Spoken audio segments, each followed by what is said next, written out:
Okay, good afternoon, everybody. Good afternoon. Good to see you all. Good to be here. Today, I'm going through Galatians 4. And this particular chapter begins basically in the middle of a thought with what happened in the past in Galatians 3. So I'll need to refer back to that frequently. I assume you're familiar with that because you went through it last week. So, starts off, verse 1, Galatians 4. Now I say that the heir, as long as he is a child, does not differ at all from a slave, though he is master of all. Well, what does that have to do with anything? Well, if you go back to Psalms 24 and verse 1, it says, "The earth is the Lord's, and all its fullness, the world and those who dwell therein." So those who dwell therein belong to the Lord. So we are, in effect, his slaves. So when Paul is talking about child and slave covers everybody. Child, well, maybe not so much. So verse 2, but the child does not differ from a slave, verse 1, though he is master of all, but is under guardians and stewards, appointed until the time by the Father. The guardian and steward is referring back to chapter 3, verse 24 and 25, which says, but before faith came, we were kept under guard by the law, kept for the faith which would afterward be revealed. Therefore, the law was our tutor, is what my translation says, to bring us to Christ. Now, the word tutor is actually pedagogos, which was a trusted slave who was basically a steward of the child. He was not a academic instructor of the child. So tutor is somewhat misleading in that way. But he was a guardian or a steward of the child. He stood in the place of the parents. Typically, it was wealthy family that had this pedagogos, who they put their child in his charge, and he taught them, or he was supposed to teach them, common sense, how to pick your friends, what's right, what's not right, how to conduct your life in their particular society that they lived in. So chapter 4 is talking about the child doesn't differ from a slave, but he's under one of these slaves until the time appointed by the father. You know, in this society, we consider that to be age 21. Well, in their society, evidently the father decided when he was of age or when he was not. So verse 3, even so we, when we were children, were in bondage under the elements of the world. Now, traditional Christianity tries to link that with the law. If we go to Colossians 2,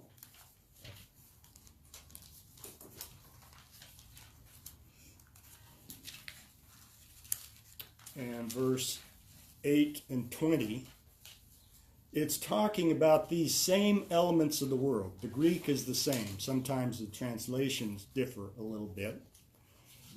Colossians 2:8, beware lest anyone cheat you through philosophy, empty deceit, according to the tradition of men, according to the basic principles, elements of the world, and not according to Christ. So these elements of the world were philosophy, deceit, tradition of men. That doesn't sound like the law to me. The law did not come as a philosophy or a tradition of men. So that's not what it's talking about. It's talking about the general norms of society. Now, for the Jews, that might have included the law, but the Jews also added to that many of their own traditions that they implemented based on how they read the law. And those traditions may or may not have accurately represented what the law was trying to accomplish.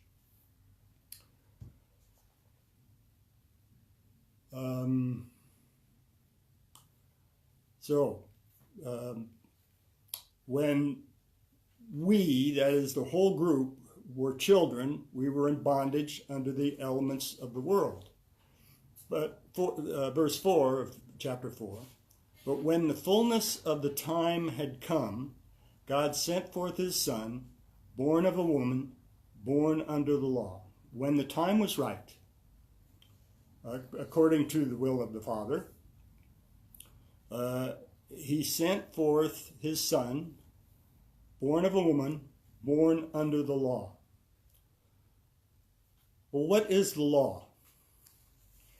If we don't understand what the law is,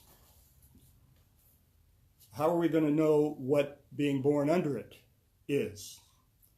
And this is one of the things that I've found that traditional Christianity, actually Christianity as a whole, has really missed.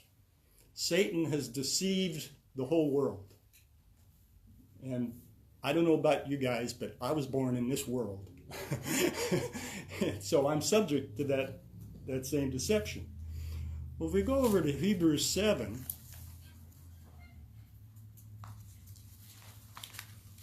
chapter 11, it also talks about the law. And in particular, I'd like to read this in Fred's original order version, because he has improved the translation, although there may be a few things I'd do differently. But Hebrews 7, verse 11, therefore, if perfection was indeed possible through the Levitical priesthood, and possible is in italics there, if perfection was through the Levitical priesthood, that's how everything was supposed to be complete. The way the Creator wanted it. For the law that the people had received was based on it. Based on what? It was based on the Levitical priesthood. The law was based on the Levitical priesthood. Well, we've been told that the law was given at Sinai in Exodus 20 through 23. Who was the priesthood at that time? It was not the Levites. The firstborn were the priests at that time. So Exodus 20 through 23 is not this law that Hebrews is talking about and that Galatians is talking about. The law was given under the Levitical priesthood. It's actually based on the Levitical priesthood. There is no mention of Levi in Exodus 20 through 23. That law had that covenant and that law had nothing to do with Levi, except that they were supposed to follow it like all the other tribes. Now there obviously was a law given at Sinai. That covenant, Exodus 20 through 23, was given at Sinai.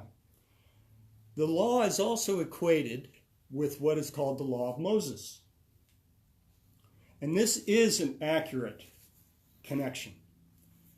In Joshua 8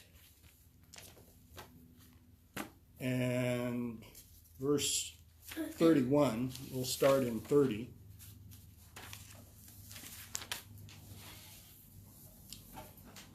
It is the first mention of what is specifically called the book of the law of Moses. Now Joshua built an altar to the Lord God of Israel in Mount Ebal. This is right after they came into the promised land. As Moses, the servant of the Lord, had commanded the children of Israel, as it is written in the book of the law of Moses, an altar of whole stones, over which no man has wielded any iron tool. And they offered on it burnt offerings to the Lord and sacrificed peace offerings. Well, it says, Moses, the servant of the Lord, had commanded the children of Israel. Well, what did Moses command Israel? Well, if you go to Deuteronomy 27,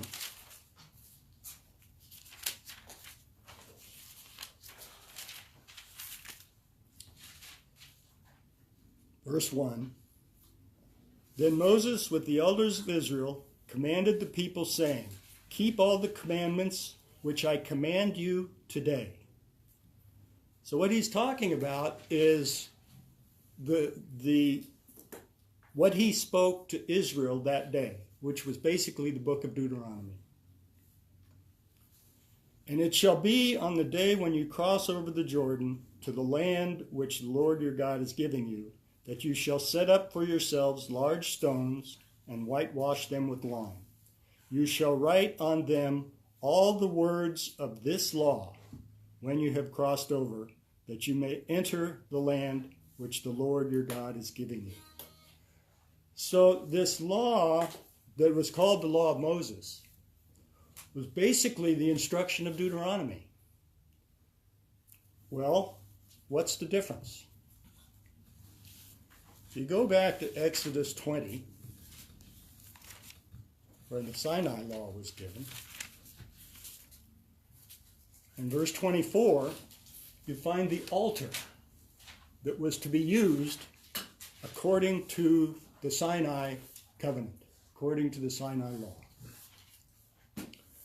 An altar of earth you shall make for me, and you shall sacrifice on it your burnt offerings, your peace offerings, your sheep, your oxen. In every place where I record my name, I will come to you, and I will bless you. Well, what did Deuteronomy say? Deuteronomy 12, this law that Moses told Joshua to write on these stones, Deuteronomy 12, verse 5, but you shall seek the place where the Lord your God chooses out of all your tribes to put his name for his habitation, and there shall you go. In verse 8, you shall not at all do as we are doing here today, every man doing whatever is right in his own eyes. So up until that time, they've been offering their offerings around the camp there, wherever they felt appropriate. Verse 10, but when you cross over the Jordan and dwell in the land which the Lord your God is giving you to inherit, and when he gives you rest from all your enemies round about, so that you dwell in safety, then there will be the place where the Lord your God chooses to make his name abide. There you shall bring all that I command you, your burnt offerings, your sacrifices, your tithes, the heave offerings of your land, all your choice offerings, which you vow to the Lord. So the instruction in Exodus was basically that they could build an altar wherever they called on the name of God. They could do this anywhere in the world. Any one of their tribes could do this. But in Deuteronomy, the law of Moses, there was one place that they could go. And God wouldn't come to them. They had to go to him. And the Levites stood between whoever was offering and God to officiate. So not only would God not come to them, but they had this buffer zone of the Levites between God and the rest of Israel. This is the law that Moses enjoined on them. Basically, it ratified and finalized the Levitical system. That was the law. It was based on the existence of the Levitical priesthood. God does not require the Levitical priesthood for us to honor him. I think we all understand that. How many of us have gone to see a Levite recently to get consultation? So consequently, there are two fundamentally different approaches between what was done in the Sinai covenant, Sinai, and what was done in Deuteronomy when the law was enacted based on Levitical priesthood.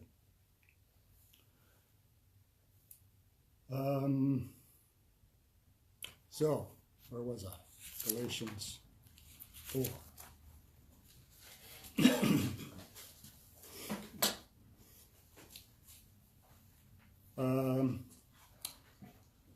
Sent his son, born of a woman, born under the law. Christ was born under the Levitical priesthood. He went to Jerusalem when he was 12, for the Feast of Unleavened Bread, because that was the system that was extant at that particular point in time. It was not permitted for them to build an altar in Nazareth and offer their own Passover sacrifice, for instance, which is what was done before they left Egypt. They each offered in their own house. Born under the law, verse 5, to redeem those who were under the law, that we might receive the adoption of sons. Redeem means to buy back. Israel was not initially under the Levitical priesthood, but they were put under the Levitical priesthood. And Christ was to buy us back from that system, redeem us from that system, so that we can have a direct relationship, so that he will come to us, not so that we have to go to him.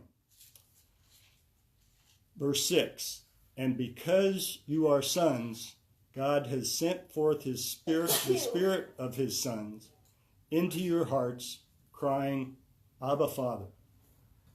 Abba being a term of endearment. It's a daddy kind of thing.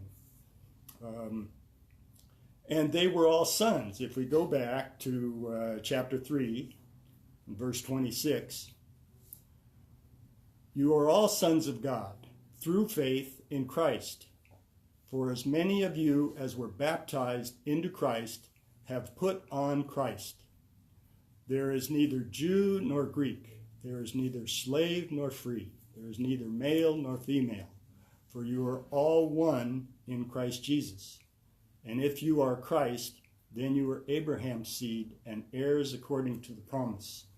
So we become sons by coming under the protection of Christ, under his auspices, which certain we are. He is the one that vouches for us with the Father.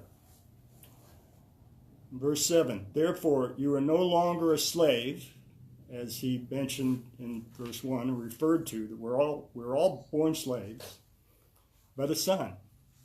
And if a son, then an heir of God through Christ. And at this point, my translation has a break, and certainly there is a change of subject at this particular point in time. But then indeed, verse 8, when you did not know God, you served those which by nature are not God's. So who is he talking to here? Well, even back in Galatians 2, he refers to the fact that the Gentiles were sinners. The implication was that the Jews were not. And in John 4:22, I'm sure you're familiar with, Jesus said, "You worship what you do not know." we know what we worship, for salvation is of the Jews. And he was talking as a standard Jew at that particular point in time. Ephesians 2:11. Therefore, remember that you, once Gentiles in the flesh, who are called uncircumcision by what is called the circumcision made in the flesh by hands. Verse 12, that at that time you were without Christ, being aliens from the commonwealth of Israel, and strangers from the covenants of promise, having no hope and without God in the world. So when he says that you did not know God, he's not talking to the Jews. Even Christ, as many problems as the Jews had, recognized that they had a better grasp on what was supposed to happen. So he's talking to just the Gentiles here at this particular point in time. Verse 9, but now after you have known God, or rather are known by God. So God has called them out. God has, nudged them somehow or another, and so he is aware of them. How is it that you turn again to the weak and beggarly elements which you desire again to be in bondage? And here again, he's referring to what he referred to before, the elements of the world, the general practices of society that they were going back to. So this we're dealing with a different problem here than what he had been dealing with earlier in the chapter. Verse 10, you observe days and months and seasons and years. And certainly the Jews, one could say that they observed those things as well, but the Gentiles had their own set of traditions and practices and superstitions and that sort of thing. So even though traditional Christianity tries to use that, he's trying to teach them not to keep the Sabbaths or any of the old covenant laws. But that is not precise as to what he's talking about there. But he's talking to Gentiles. They were not going back to keeping the holy days. That's not where they came from. They were going back to keeping other days and other occasions. Verse 11, I am afraid for you, lest I have labored for you in vain.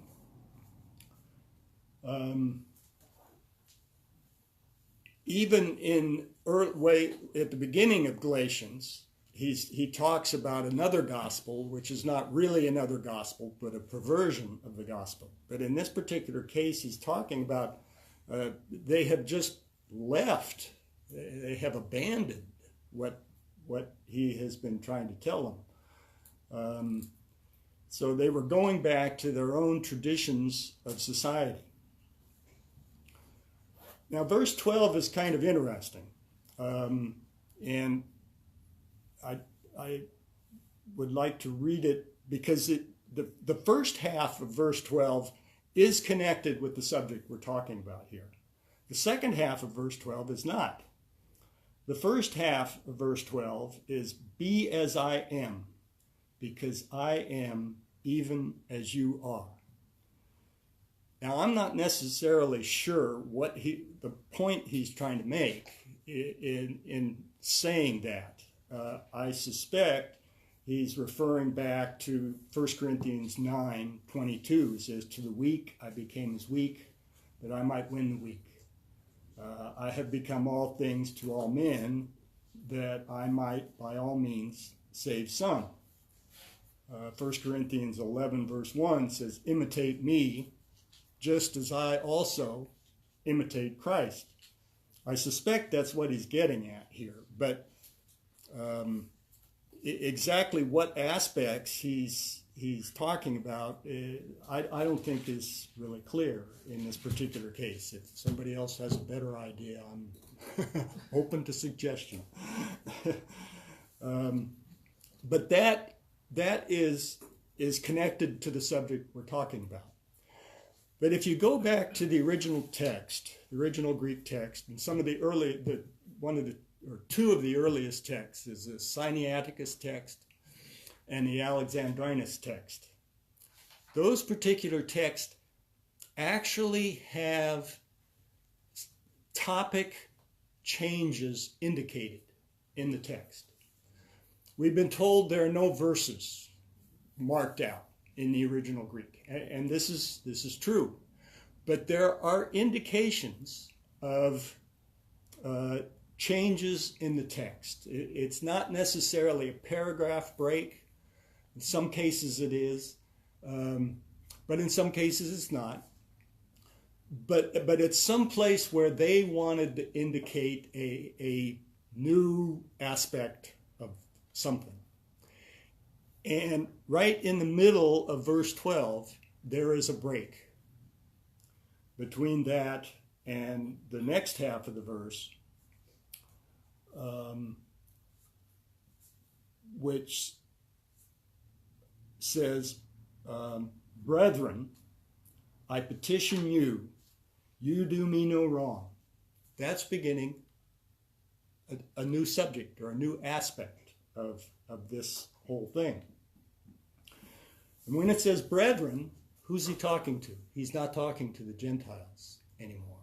He's talking to the whole group. So not only his subject is changing, but the audience is changing. I brought with me a copy of the actual Greek text. If anybody is interested in looking at it, I can show you. But there's just a slight indentation where this subject changes. So the word brethren, which usually appears at the beginning of verse 12, actually should appear in the middle of verse 12. And it really should be a new verse, because it is a new subject based on those ancient Greek texts.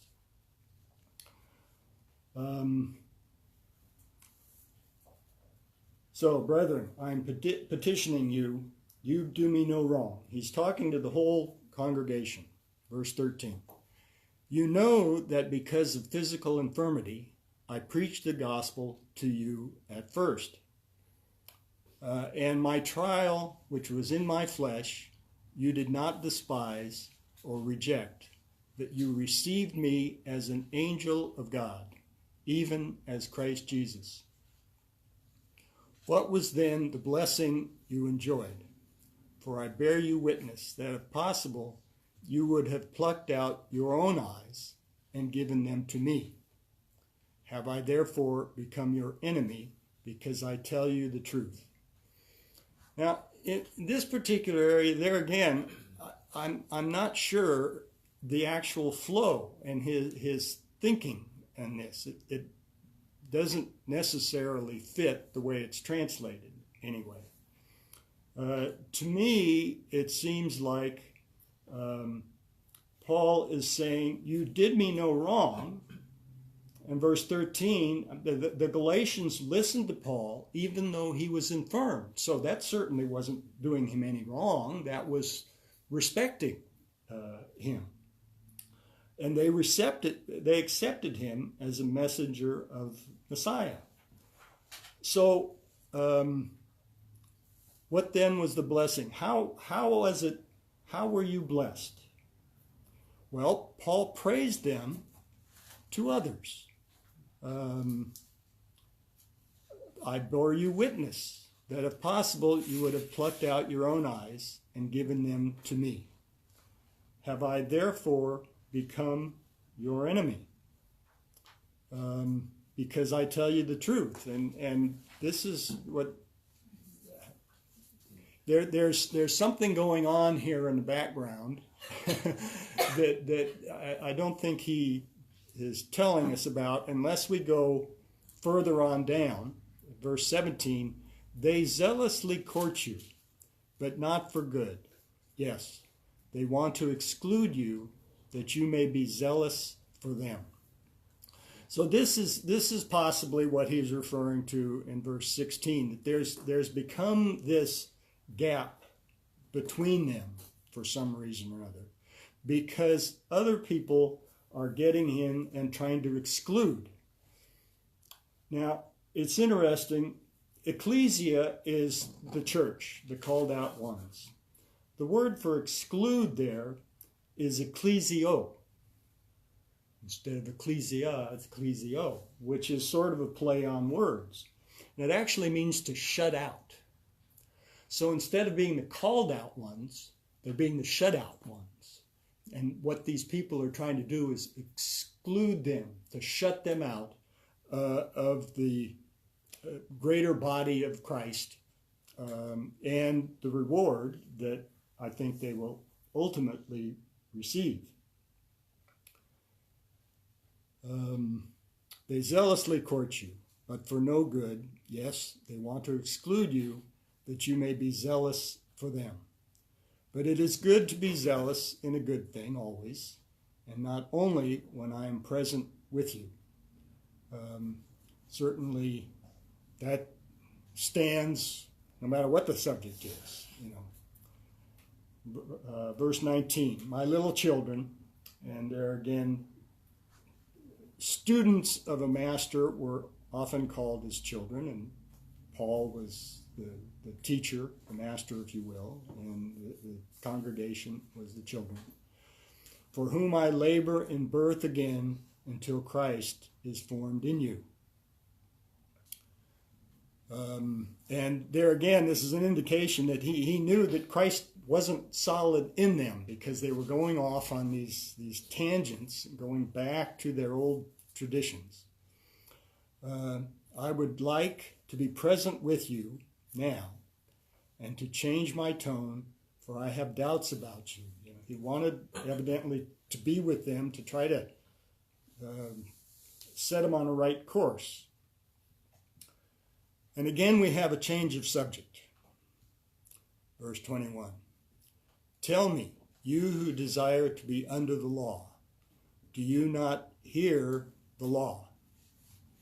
So we're going back to the subject of the first 3 chapters or so of the book of Galatians, which ultimately ends in a comment about circumcision again.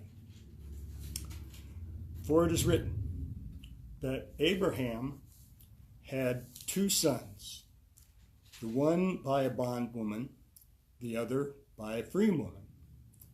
But he who was of the bondwoman was born according to the flesh, and he of the free woman through the promise. Obviously, Ishmael was born just through the natural processes. Sarah said, here, you need to have a son, so take Hagar. But Isaac came as a promise from God, especially from him. Now, Paul thinks that this makes an analogy, and which it certainly does. And in his place and time, I think it would have been understood, but to those who don't understand what the law is, it can be very confusing. Which things are symbolic? For these are the 2 covenants. The one from Mount Sinai, which gives birth to bondage, which is Hagar. For this Hagar is Mount Sinai in Arabia, and corresponds to Jerusalem, which now is, and is in bondage with her children. But the Jerusalem above is free, which is mother of us all. So Hagar is Mount Sinai. And we naturally associate that then with the covenant at Mount Sinai. Well, there again, the subject here is going to circumcision. Circumcision is not mentioned at the covenant of Mount Sinai. But what happened at Sinai when they were still around the mount, this very important event, is explained in Exodus 32. And verse 7, which we think was an isolated event, but it really was not at all. And the Lord said to Moses, go get down, for your people, whom you brought out of the land of Egypt, have corrupted themselves. These are not God's people. Now, when the covenant at Sinai was made, God readily acknowledged them. You were my people. He invited a bunch of them up to the mountain, and the elders, they sat and ate with God on the Sea of Glass. Very good relationship. But now they're not his people anymore. They're your people, Moses. They've corrupted themselves. They have turned aside quickly out of the way, which I have commanded them. They have made themselves a molded calf and worshipped it and sacrificed to it and said, "This is your God, O Israel, that brought you out of the land of Egypt." And the Lord said to Moses, "I have seen this people, and indeed it is a stiff-necked people. Now therefore let me alone, that my wrath may burn hot against them, and I may consume them, and I will make of you a great nation." So here, instead of being his special people, he's about to toast them all. That covenant at Sinai was dead at that particular point in time. He had promised to protect them, to bring them in the promised land, to chase the people out. He was not going to do that anymore. Well, how is it that they finally did go in? Well, in Exodus 34, we have, after Moses broke the tablets on his way down the mountain, we have Moses going up for a second set of tablets. This is at least 40 days later, after he fell on his face and fasted and prayed for Israel. And Exodus 34, verse 9, he goes back up the mountain with the replacement set of stones. Then he said, "If now I have found grace in your sight, O Lord, let my Lord, I pray, go among us, even though we are a stiff-necked people, and pardon our iniquity and our sin, and make us your inheritance." Notice the response. And he said, "Behold, I make a covenant." Actually, this is making, is what it's really saying there in the Hebrew text. "I'm making a covenant. Before all your people, I will do marvels, such as have not been done in all the earth, nor in any nation, and all the people among whom you are." They're not my people, they're your people. "Will see the work of the Lord, for it is an awesome thing that I will do with you." What he was doing here is putting together a second covenant. And so Galatians links Hagar to Sinai. But the covenant that Israel was under, the second covenant that he was putting together, was the covenant that was finally confirmed in Deuteronomy. And that's the law that Moses wrote. And it was set next to the Ark of the Covenant of the Lord. So the Ten Commandments were still in the place of honor. But this new law that established the Levitical system was put next to it. It was added to what was already there. And Exodus 34 continues repeating much of what was done in Exodus 20 through 23. But when Moses came down the mountain in verse 32 of Exodus 34, afterward all the children of Israel came near, and he gave them as commandments all that the Lord had spoken with him on Mount Sinai. And that included the requirement for sacrifices. When God originally brought them out of Egypt, Jeremiah 7 mentions that he didn't talk to them about sacrifices and offerings, but he said, "Obey my voice and do what I command you," which is almost a quote from Exodus 19, where he says, "Obey my voice and keep my covenant," which was what was done in Exodus 20. And so he's giving them a new set of laws that included the requirement for daily, monthly, weekly, and annual sacrifices. It included the blessings and the curses. There were no blessings and curses to speak with at Sinai, in the covenant at Sinai. And included the setup and the establishment of the Levitical system. And so the covenant that Israel was under was that covenant when they went into the promised land. From the time they went into the land, the tabernacle was there, the Levitical priesthood was in place, and they functioned under that covenant. And so when Paul says Hagar is Sinai, he's talking about the covenant that they were under, which was Deuteronomy covenant, not the Sinai covenant. They were both given at Sinai. Deuteronomy was not confirmed until 39 years later because of the spies episode that delayed their entry into the promised land.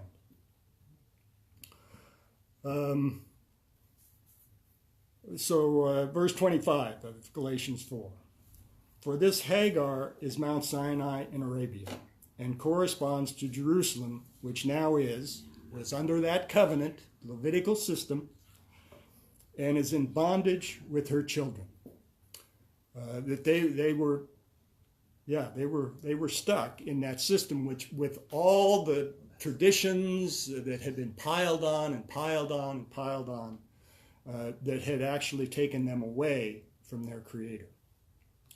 But Jerusalem above is free, which is the mother of us all. For it is written, Rejoice, O barren, you who do not bear. Break forth and shout, for you do not travail. For the desolate has many more children than she who has a husband. So basically, the Jerusalem above, the New Jerusalem, if you will end up with many more children because it will accept the Gentiles, in effect, than what Israel as a nation had. Now we, brethren, verse 28, as Isaac was, are children of promise. But as he who was born according to the flesh then persecuted him who was born according to the Spirit, even so it is now. And that is certainly true in his time. That the Jews, which of course had authority and a nation and a certain amount, even with the Romans there, they had a certain amount of control over their people. And certainly if you shut somebody out of the synagogue, it was almost like a death sentence because you were anathema from everybody. Nobody would deal with you. Nevertheless, what does Scripture say? Cast out the bondwoman and her son, for the son of the bondwoman shall not be an heir with the son of the free woman. So then, brethren, we are not children of the bondwoman, but of the free. What our Creator is doing is he is reestablishing that original relationship that he wanted at Sinai, that he would come to us. He is dwelling in those who have his Spirit. And even if one does not have his Spirit, where 2 or 3 are gathered together in my name, he will be there. And that is part of the lesson of Galatians 4. And there's a website, creatorscovenant.org, that explains a lot of this if you're interested. And there again, I have a printout of those Greek texts if that's of interest as well. Good to be here again. See you again.